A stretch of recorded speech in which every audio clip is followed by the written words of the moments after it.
Hi, welcome to the Couch Coven. I'm Tenny, I'm Laura. and I'm fighting with my tarot cards today, but that's okay. Hi, welcome. Today we are going to be discussing Tai Chi, Feng Shui, maybe slightly quantum mechanics and or physics. Because everything's connected. That's what Chinese medicine is all about. We will not be talking about Chinese medicine. We should actually do an episode about Chinese medicine. I think that would be really cool. I want to find a Chinese medicine doctor in my area. They're apparently very hard to find. We'll just start off with our tarot pull. Yeah, sorry, I'm a little distracted because I'm feeling like I'm supposed to be pulling cards for somebody that's listening right now. All So, right. whatever cards I pull, this is a message for a listener. If it resonates with you, take what resonates. I'll just pull one from the top then. Maybe the bottom. But yeah, I don't have any specific question or intention or person I feel I'm reading for. Maybe it's for myself. We'll see. Whenever you are ready, you let me know. Go ahead with whatever you've pulled. Off the top of my deck, I pulled the devil. Oh, Woo!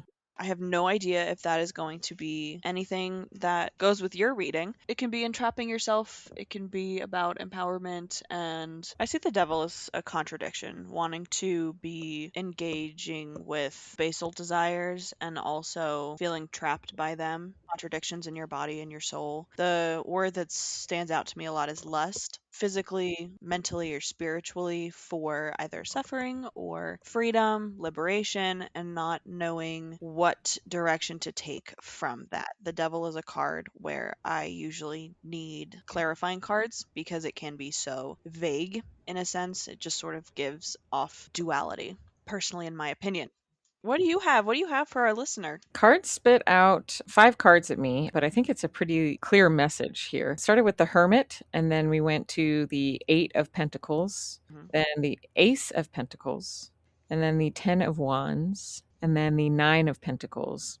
I always pull a shadow card from the bottom of the deck, and that was Death. It sounds very much like somebody is on a soul searching journey and is in a huge transition in their life, or about to face a huge transition in their life, or just faced a huge transition in their life and is now having to figure out a new path and put their head down, get to work. It seems like there might be some burdens along the way, maybe taking on a little too much at once, but it seems like overall, with that diligence and effort, that you will find success. But yeah, your entire life might change.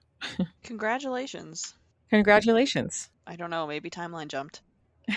Yeah, it sounds like a timeline jump for sure. Good for you. Maintain your power. I did a little TikTok reading this morning and I pulled the reversed Queen of Wands, and that's kind of the message I got as well. Maintain your power, Mm. reclaim your authority, find out where you're feeling unmoored, and remember that you have stability waiting for you. You might just feel a little turned around. If anybody wants to follow me on TikTok, I started doing daily card pulls. What's your handle? I think it's Theodore Peregrine. My display name is Theo He They Peregrine, like the bird. And someone added it to their favorites. That freaks me out because they didn't like it. Oh, I see that happen too. It's like their brain only presses one button. That's okay. Enough about me. Let's just start from the top.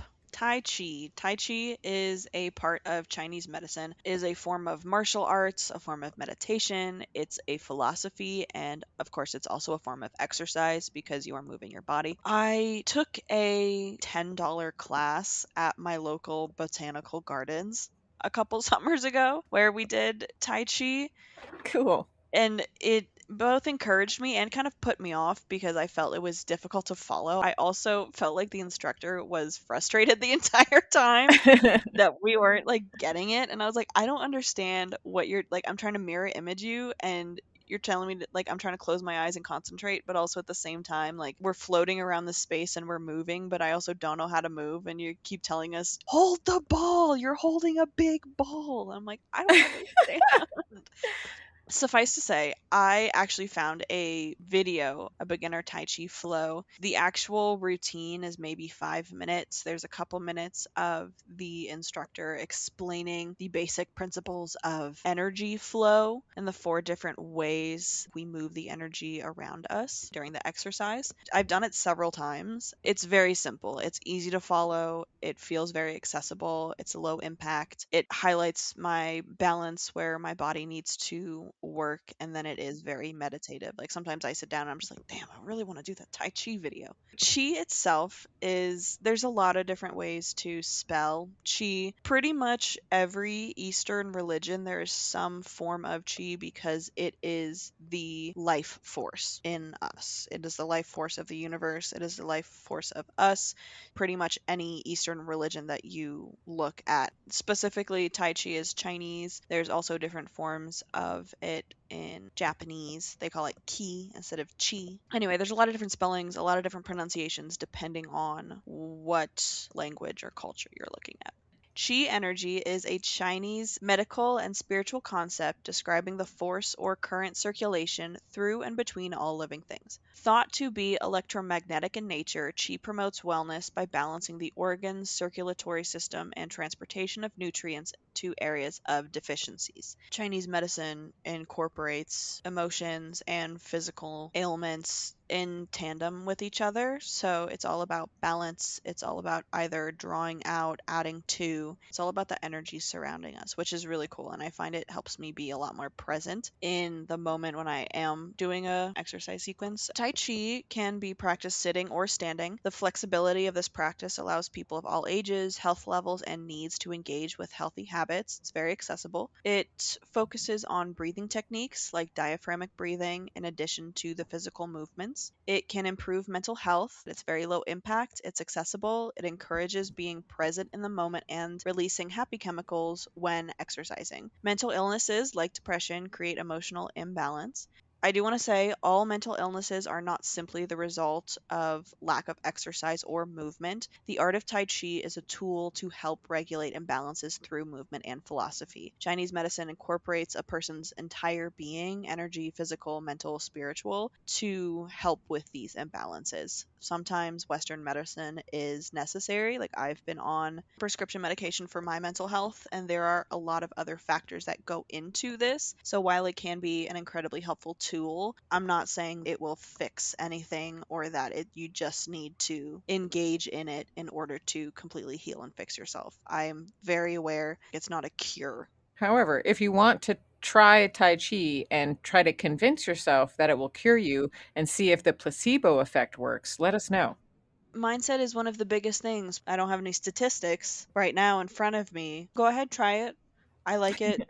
When I do it, it does help me feel less depressed. Now that I'm thinking about it and considering it, the focus on moving the energy around you and the mindfulness of a Tai Chi practice allows me to be in touch with my body, and then it helps physically ground me. So I'm not floating away in my overthinking, in my brain space, in my victim mentality. I'm just focused right now on how I feel in the space, and it's very grounding. I have always wanted to do Tai Chi. I remember doing it once in either a community group program thing or at school, but it was a very long time ago. I was like in high school or something like that. But I just remember being like, oh, wow, this feels really nice. I want to continue doing this. And then I never did it again until last night when I did a Tai Chi video in preparation for this podcast. And I was like, oh my God, this is incredible. Like I just did a 10-minute video and I was just like, this flow feels amazing. I did a video where the guy talked about energy flow, but he also talked about proper form, just so that you're bending your knees in the right way and making sure that you're not doing anything to put too much body weight in one place or anything like that, to just feel the nice balance in your body. And it just felt like, I don't know, it was like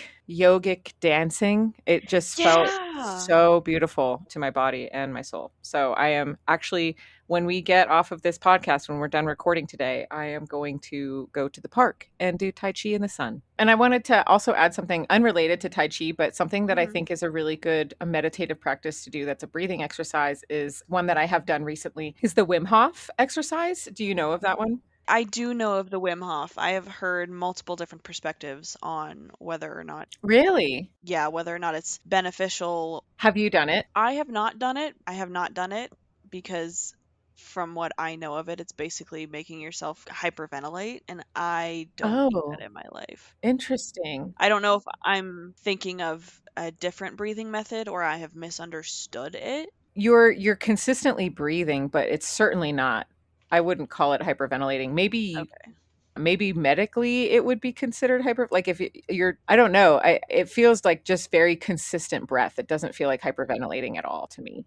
I'm not sure what other people's experiences are. I've done it a few times, and each time it has felt incredible. So I wouldn't recommend doing it every single day. It felt like a reset to my nervous system. If you don't have trouble with breathing exercises, if it's something that you can do comfortably, then I would recommend trying it at some point. And for those of you that don't know, there are variations to this practice that you can do, but basically you're doing a consistent breathing exercise. I'll just use the blueprint for what I did recently, but I did 35 breaths, consistent breaths in and out without pausing. And then at the end of that, you breathe all the air out of your lungs, and then you hold your breath for a minute so that you don't have any oxygen in your lungs. Ooh. And you're not taking in new oxygen for a minute. And then after that, you take in a nice big deep breath, and then you start the breathing pattern over again. So again, I did 35 breaths and then breathed it all out, held my breath for a minute, and then I did 5 cycles of that. The understanding of what it does is, in the time that you are not taking in any oxygen and you also don't have any oxygen in your lungs, your body starts to get worried that it's dying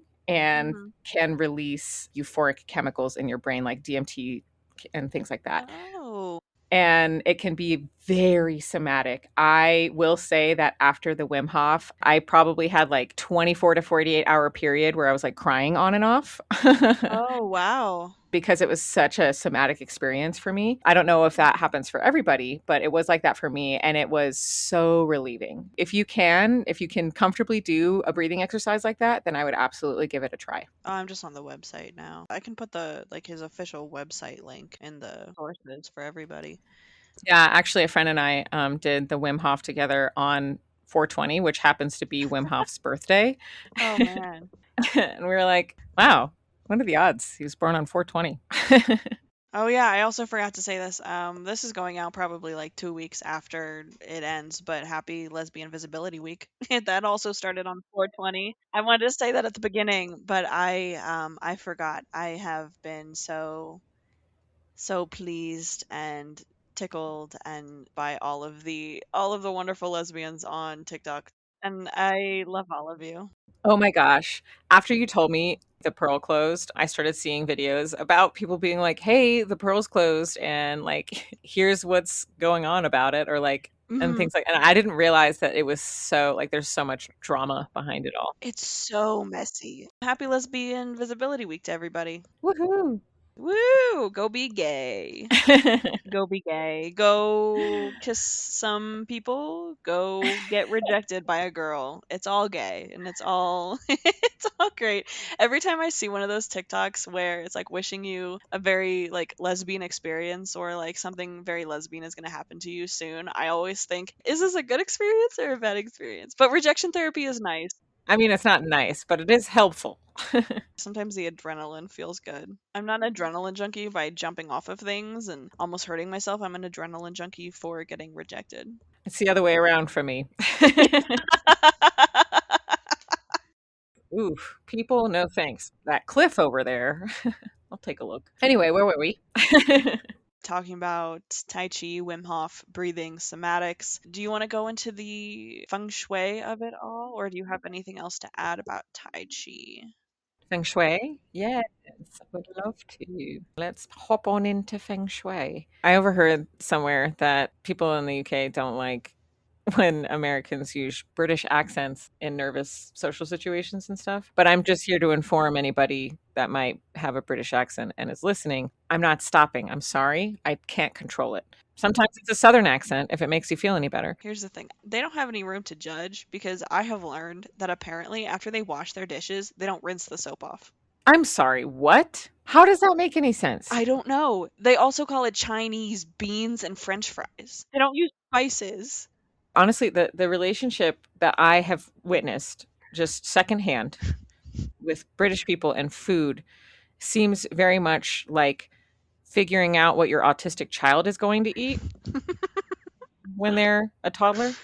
Because I don't understand anything that they like. It is just, it doesn't make any sense to me. And I know if I moved to the UK, like maybe it would all start making sense. Or maybe I would just be like, what the fuck is this? I see plates from there and I'm just like, how do any of those things go together? Also, no judgment, by the way, no judgment, because I eat like that as well. But I just want to know how a whole nation got that way. All the rich people colonized everywhere and stole the spices, and they left all the peasants to fend for themselves, so they're still eating like split peas and bread. But you guys have access to spices now, okay? You made sure of it hundreds of years ago. Like they're in the stores, okay? Wash the soap off of your dishes. I'm begging you. It will make your life, it will revolutionize your life. I had a really good friend in the UK, and we used to make fun of each other all the time for the different slang that each country has. Yeah. And one time he was like, "What do you guys call aluminum foil?" And I was like, "Aluminum foil, or like tin foil or whatever." And he was like, "Okay." And I was like, "Why? What do you mean?" And he was like, "I don't know." He's like, "You guys have such stupid names for things. I thought you would call it shiny wrap or something." They call it aluminium. What are you talking about? What do you mean stupid names for things? He also thought sidewalk was a really stupid name. He's like, "How rudimentary." And I was like, "That's what it is. It's literally where you walk on the side of a road." They call it the pavement. What do you mean by the pavement? The pavement of the road? Yeah, exactly. That's so vague in my opinion. That is. Oh my god. Anyway, England is just trying to be the neurotypical person. They're masking. And the US is just, well, I am this way. It's the yeah. sidewalk. It's I'm your autistic child. and I had to break away from you because you were smothering me.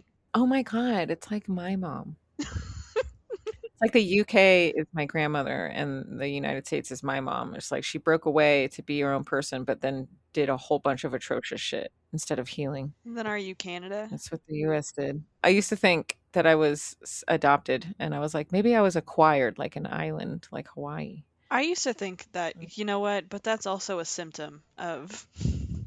Oh yeah, it was a coping mechanism for me. I was like, "Ooh, wouldn't it be so cool to be adopted by a family that loves you? It'd be so cool."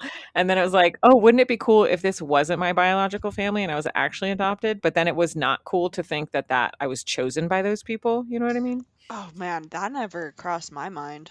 You and I had a difference in that because you had more siblings and stuff like that, and like you were around more people. I was a psychopath. Like I was like a crazy person alone in a corner of my room, just like rocking back and forth for most of my life. That's like I was just being alone with my thoughts for most of my childhood while being abused outside of the alone time. So I would think about all these different things. Oh, I definitely spent time with my siblings, but as we got older, man. Did you have your own room? So my family had a 3-bedroom house, and I had three Mhm. siblings, so it was 4 of us. My youngest sister and I shared a bedroom for like 18, 19 years. And then my oldest sister shared the other one. When both of them finally moved out, I was like, hey, I'm moving into that room. It was my dad hoarder, so it was full of stuff. So I didn't really have a room. It was more just like I crawled into the bottom bunk of the bunk bed and slept there with maybe a little side table. It got better because we moved his stuff out. I didn't until I was older. Having siblings while being abused it is a strange thing. It is a strange Yeah. thing. Love them. Love them. It's weird. I always wanted my brother to like be a sibling that I could sympathize with, be like, "Look how much our life sucks together." But he was just like, "No." That's the problem. Nobody wants to talk about it. And I'm like, hey guys, because I'm calling this out in the moment. Like, why are you doing this? Why are you being so mean? Like, I asked my Yeah. dad that one time, like, he was being just atrocious. He was being abusive. And I was probably like 7 or 8, maybe. And I just was crying at the table because we were in the dining room and everybody was crying and he was yelling at us. And I just stood up and I was like, why are you so mean to us? And he got mad at me and I got sent up to my room. Of course. And then nobody said anything about it. Yeah. It didn't happen. Or it's that, your father is a person too. We pray, God, blah, blah, blah. Gross. I'm like, that's not how things get fixed. Yeah. The house I grew up in, and I'm assuming the house you grew up in, was not in balance, either physically, spiritually, or mentally. So, which is a property of feng shui. We're really good at digressing. Okay, back to Yeah. feng shui. If you want to start us off.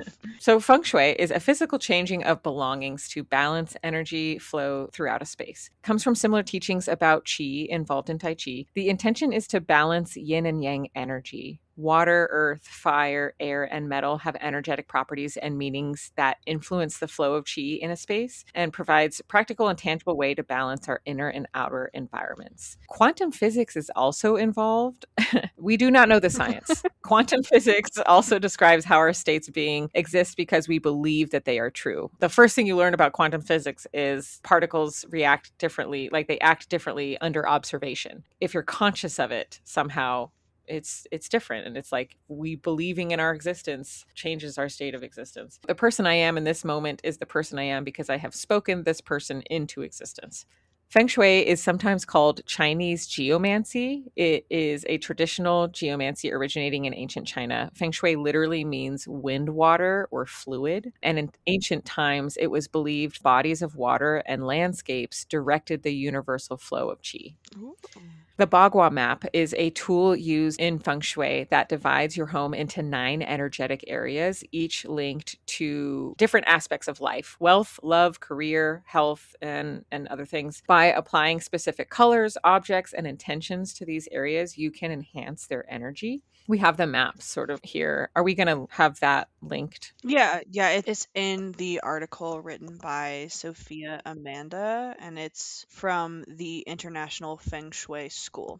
Basically, it's like a directional grid, north, south, east, and west. And then the grid is divided into 9 areas. And that's wealth and prosperity, fame, reputation, recognition, how you share your light in the world. The third is love and marriage. The fourth is family and community. The fifth is health, unity, self-love, self-acceptance, gratitude. Next is children and creativity, fertility, inner child, and new beginnings. Next one is knowledge and self, cultivation, wisdom, intuition, meditation. The next one is career and life's journey. And the last one is helpful people, synchronicities, and travel. In using feng shui, one of the important things is to declutter. That changes the flow of energy, airing out the house or cleansing it spiritually. Now, the article that we used cited sage and Palo Santo as smoke cleansing methods, but do not do this. White sage and Palo Santo are sacred plants used in native closed religions. The adoption of smudging or smoking cleansing with sage or Palo Santo is cultural appropriation, and the popularization of these plants has actually led to deforestation. So do not use these items unless they have been gifted to you by natives and you have been given permission or something like that. Do not buy these. They have led to deforestation, and it is considered cultural appropriation. So while the article we used does say that, please be aware of, educate yourself and make sure that you're validating the information that you find. You can smoke cleanse with anything, because I smoke cleanse with other types of herbs. It's not the smoke cleansing that is the cultural appropriation. It's the specific use of white sage and Palo Santo. Bay leaf and rosemary are really good ones.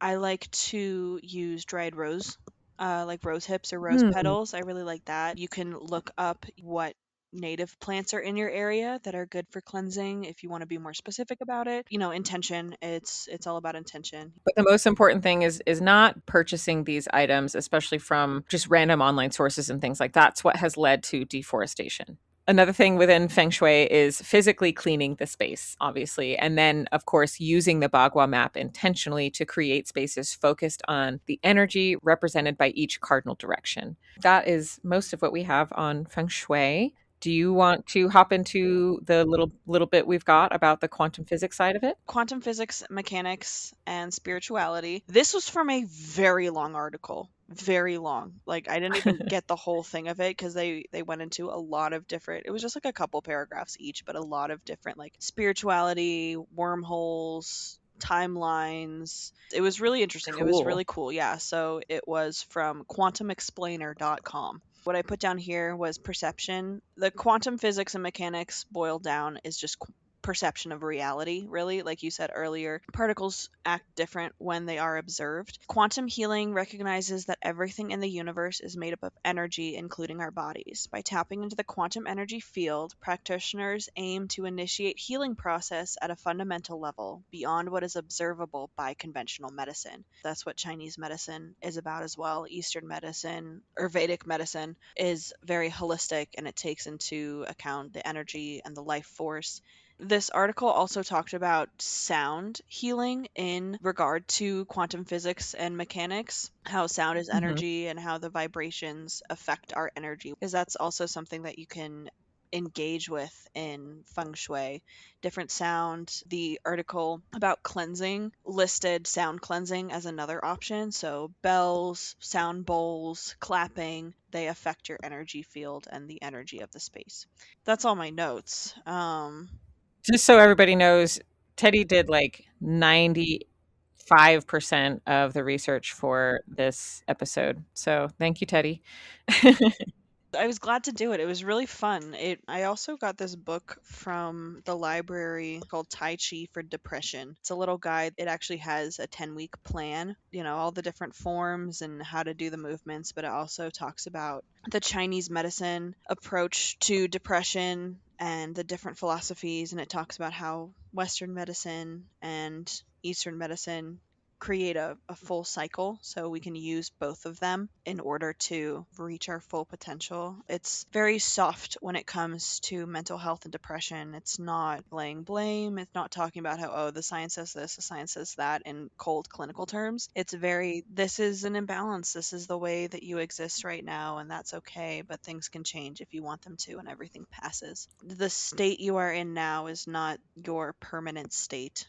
Everything ebbs and flows, everything comes to an end, everything comes to a beginning, which I think is really helpful, especially on my mental health journey. Even thinking about the nice things, quote unquote, that happen, or the good things, or the happy things, it's nice to know that they come to an end so that I can be more present in that situation and be aware of that and not take them for granted, and understanding that the sad things and the bad things also come to an end eventually, so that I don't have to wallow in self-pity all the time. It's fun. Wallow in self-pity for a little bit. It's okay. Don't stay there. Don't stay there. Write it all out. Burn it. Burn it. Only living wages can prevent warehouse fires. And only you can prevent forest fires, wildfires. For the love of God, put out the fire. Stop using pyrotechnics for funsies in the wilderness. No more gender reveals. Stop it. Yeah.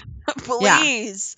You should only be having fires for warmth or cooking food. Especially because we don't have any water because of AI. Oh my god, I have a neighbor who likes to go. It's not funny. It's just sad. I don't know. It's so absurd. I just have to laugh about it. Otherwise, I know. I will end up in. Go insane. I have a neighbor who likes to go fishing and camping, and he told me one time that he uses Chat GPT to find good fishing spots. Oh, good God. The other day, he was talking about, like, he was telling me that his friend went to, it was one of the rivers out here, and how it was so dry and it was dangerously low. And I'm sitting there, I'm like, yes! Because you are literally using the fresh water that the fish live in to find Yeah. where to find the fish. And I was like, well, just go on Reddit or something, like that's a wonderful resource. And he went, oh, well, I'm really bad with computers and I just use Chat GPT to I hate him. kind of sort through all the information. I'm like, it's not that fucking hard. It's not that hard. Oh my God. You're going to hate this. It almost makes me want to take back every good thing I said about my cousin's husband. But she called me and she was so irritated. She was like, he used Chat GPT to ask him which shirt to wear. Like he was going to an event or something. He was picking between 3 shirts. And she was like, I live in the house with you. What do you mean? Why are you asking AI what shirt to wear? Ask your fucking wife. Like she was like, what is wrong with you? Oh my God. Yeah, isn't that Oh. so fucking weird? That's such weird behavior. And see, oh my God, that's bizarre. And then Right? the Chat GPT recipes, therapists telling them how to write emails, write papers. Oh Apparently my there God. are English classes or I don't know if it's just English, but there are either high school, college, academic courses and classes that people pay for, where apparently now professors are saying that the students need to use AI. What? I don't understand it. I don't understand it. That makes Oh absolutely my no God. sense to me. And then you don't need to ask AI any type of question, because you know what it's doing? It's taking all of the information that is already on the internet that you can simply look up and click on Yeah. and spitting it out in a way that you want to hear. It's probably not even Yeah. right. To find what kind of shirt you should wear, you Google type of shirt for this event. I have this color shirt. Yeah. What type of pattern tie, pattern shirt? Oh my god, I'm so sorry you have to think for more than 2 seconds. Everything you type in the chat GPT bubble, you just type into Google. By the way, if you want to get rid of the AI search and your browser doesn't really let you anymore cuz that's difficult to do, you just type in whatever you Mhm. want, put a space, put a minus symbol, and then put AI after it. It's Boolean search phrasing and it gets rid of the AI summaries and things like that. It just gives you like regular search results. I saw that somewhere, but I didn't try it. I I'm gonna love it. try That's it every now. it's like it's second nature now. I just go minus AI because it gives you the real articles and search things that you are looking for and not whatever AI thinks you need, you want. Because it doesn't know me. It acts like it's been inside of me. How do we know that it didn't use AI? Well, at least what it does is it excludes the AI summaries and things like that. So I don't know if it's completely getting rid of the Uh, AI, but it I see. reduces the amount that you see because Okay. Boolean search phrases are all about how to tailor your search results, exclude things, include things. It's a whole other ballgame. I learned about it mostly in school, mostly in college, because looking up scientific journal articles, especially for like psychology, you have to be very specific about what you are looking for, and it can be difficult to find certain results unless you know how to engage with the search engine in the way that it sorts information. I just looked at the recording and it was at 55 minutes and 50 seconds, so 555. Cool. I almost got a 666 in my tarot yesterday. I was gonna ask how you utilize feng shui in your life. I have been exposed to it throughout my entire life. My mom is so weird. She had this book about like college feng shui where it's like a cute little illustrated book talking about where to put your stuff so in like your dorm. I was very aware of it, but I didn't really use it. I also my house was so chaotic that it was not going to help. Oh my god. And so yesterday, when I was looking at this map, I was thinking about the different zones, the different directions, and how my apartment is set up. I have a very small apartment. It's more of a tube than like a rectangle or anything like that. So I don't have Mhm. defined rooms. It's all just kind of one long worm. But I was thinking about it, and luckily the directions in my house are very easy to find because I have east and west facing windows, and the main like highway I live next to is I know which direction it's going in. I have east and west facing windows, so it's pretty easy to find where like north and south is. So Yeah. which every time I think about though, I have to I have to remind myself that the sun rises in the east and sets in the west so that I can actually remember what is east and what is west. And then I can't remember it. You know what? Never mind. I can't remember what the directions are right now. I'm trying so hard. I could remember them yesterday. I'm so sorry. I don't know what's going on. Etch a sketch. Etch a sketch. It just got somebody deleted all of the sim actions.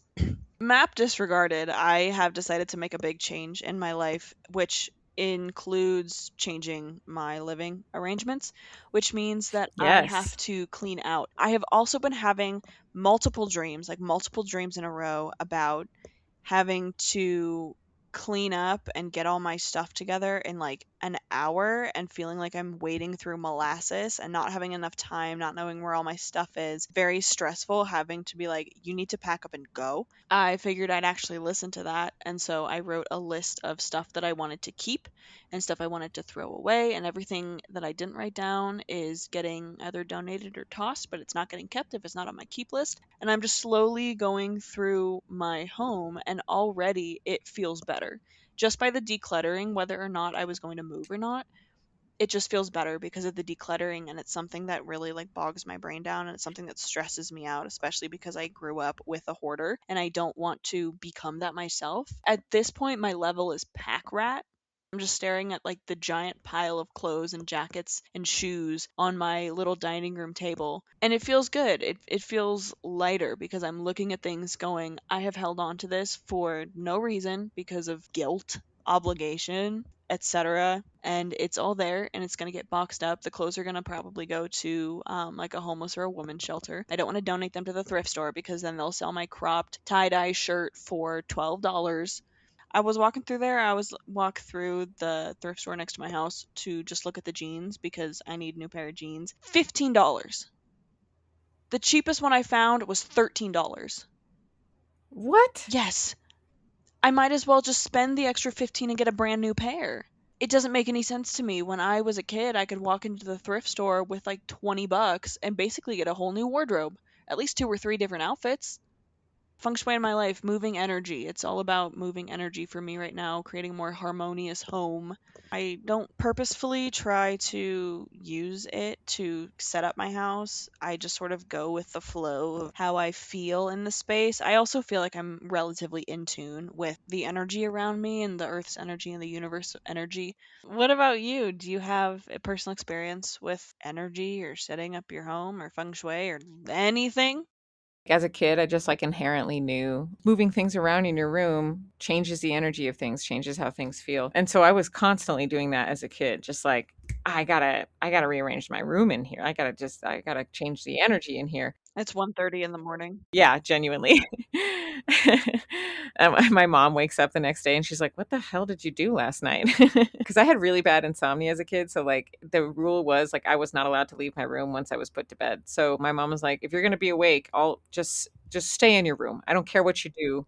Just stay in there." And so sometimes I would just rearrange my whole room in the middle of the night. And so I always knew, like, I was like, there's something to this. This means, like I knew the term feng shui, but I didn't know any of the aspects. I didn't know the Bagua map or anything else. But as a kid, I was just like, there's something to this. And then getting older and then understanding it better and learning more, I never really set up my house based on the cardinal directions the way that I wanted to. But I always basically just listened to my intuition when my body feels like the space needs to be changed in this room, whatever it is, like whatever needs to happen, decluttering, cleaning, organizing, rearranging. It's like my body just tells me like, hey, this task needs to happen in this space now. And I'm just like, "Ooh, got it. And that's kind of how feng shui operates for me. Yeah. Yeah, it's all about balance. If you're in a safe space, it might be beneficial to think about how things like Tai Chi, Feng Shui, and quantum physics can maybe help that mental health journey and that deconstruction journey and your has CPTSD, because I've been dealing with my CPTSD quite a bit the last several days, couple weeks. So do we have a I don't know. How do you want to end this? Oh, I have a shout out. Hey, A shout out for my cousin's daughter, Harley. She is a young lady who is trying to find a new style. She seems to like the goth look. She seems to be trying to find an alternative style that she likes. She's about to enter middle school. And of course, getting a little pushback from mom because mom's being protective. I just want to shout out to Harley and let her know that I support her dressing any way she wants, being herself. And her mom and I had a long talk about it. And I know that her mom supports her as well. I just want to just a shout out to any young kid who's trying to find themselves in the world and trying to find their footing and starting with their sense of style. It can be really liberating and it can be really scary, but you have lots of elder punks and emos and goths who are here to support you as you blossom. So we're here for you. We love you all. Be yourself. Find your sense of style. to anyone who doesn't have a lot of money to invest in things like alternative or punk goth clothes that are sold, the subcultures are built on DIY. You do not have to have a lot of money. You can DIY 90% of the stuff that people wear. And so Yep. you can, even if it's just shredding up a black t shirt, You can experiment with dollar store makeup. the dollar store is an amazing place to find makeup. Wet n Wild has a dollar black eyeliner that doesn't run. Oh, I know it. I know it. I know which one.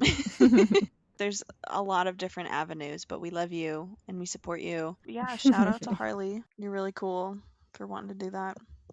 Do you have a blessing and intention? Do you want me to do the blessing and intention? I would love for you to. Okay. I feel like I have one in my brain space. It's Okay, just in like cool. the back of it, you know what I mean? Yep. And it's kind of Mm-hmm. it has to like Gotta, worm its way and I gotta dig it out a little bit. yeah. Gotta go through the catacombs. Yeah, avoid all the cannibals. My blessing, my intention, I am sending love, comfort, and self acceptance to everybody out there. Anybody who might be listening, engaging in things that make them excited but also nervous because they are deviating from the pattern that they have always followed in order to embrace their true self, their true authenticity. Don't be afraid to change things around. Don't be afraid to move. Don't be afraid of what might, or you know what? Be afraid of the change and understand that things will change if you want them to. Don't live in your victim complex of nothing is changing and nothing is going right if you're not willing to be afraid and engage with the excitement of change. Anyway, that was my blessing. And if you are the only alternative person in your circle, in your town, you stick with it. Go with it. Yeah. Be a trendsetter. Who cares what everybody else thinks? If that is who you are, you need to live in your authenticity. Do not try and conform to the people around you who tell you that you are wrong, weird, a freak, in any sense of the word, whether that be through your sexuality, your style, your gender. The more you are authentically yourself, the more you'll find the people you would least expect to compliment you will find your style so cool because you're just genuinely being you. I remember like being in middle school and high school and like being totally decked out in my punk rock style and being out in public and, you know, getting compliments from like old ladies and stuff like that where they're just like, look at you being you, you know, and growing up with an alternative style and like living in a lot of neighborhoods that were like white people were the minority a lot of the time. I mean, I definitely lived in some primarily white places too, but there's a lot of neighborhoods I lived in where I was the minority. And I can't tell you how validating it felt for like my style to be ridiculed everywhere I went most of the time by the general public, but particularly middle-aged white people. And then to go to my neighborhood, walk down the street, and then have like a group of black kids come up to me and be like, your style is sick as hell. And I'm like, oh my God, thank you. Because like the colonization Yeah. that we experience is literally to strip you of, it's like part of it is to strip you of your individuality. And communities of color Hmm. don't live like that. Hmm. I'm sure there are communities where you feel very much like you have to be mashed into a certain role or something like that. But like growing up in the United States, people of color, they never had the same freedoms as anybody else. Hmm. So in that, they were able to like, fine, fuck that. I'm going to focus on something that feels Hmm. good. And so there's like so much more art and soul in style of other cultures that aren't colonized white people. So like with that, like understand that a lot of like alternative style that we have that we garnered is from rock and roll music, and rock and roll music is from people of color. Just remember like everything about art and style and music almost certainly comes from people of color. So yeah, just remember that being alternative style is also sticking it to the man. It's also sticking it to racism. It's sticking it to Hmm. colonialism. It's saying fuck all of that shit. I do have to put out there, it's not just an aesthetic. If you like the aesthetic, that's totally cool, No. but it is not just an aesthetic. Yeah. It's a way of life. Growing up in punk rock, there would be people here and there, and I was one of them at one point. Be like, "Oh, I don't care about politics. It's not. Don't bring politics into it." Just because Hmm. I was raised by a conservative family and I didn't know what the fuck was going on. But there's a lot of people who in alternative spaces who will try to pretend that it's not political. It is. There is nothing non-political about it. Yeah. It's political. Shout out to the baby bats and the little emos and the scene kids and the punks, and Yeah. we love you. Keep sticking it to the man. Thanks everybody for listening. We'll see you next week. See you next time. Okay, bye. Bye.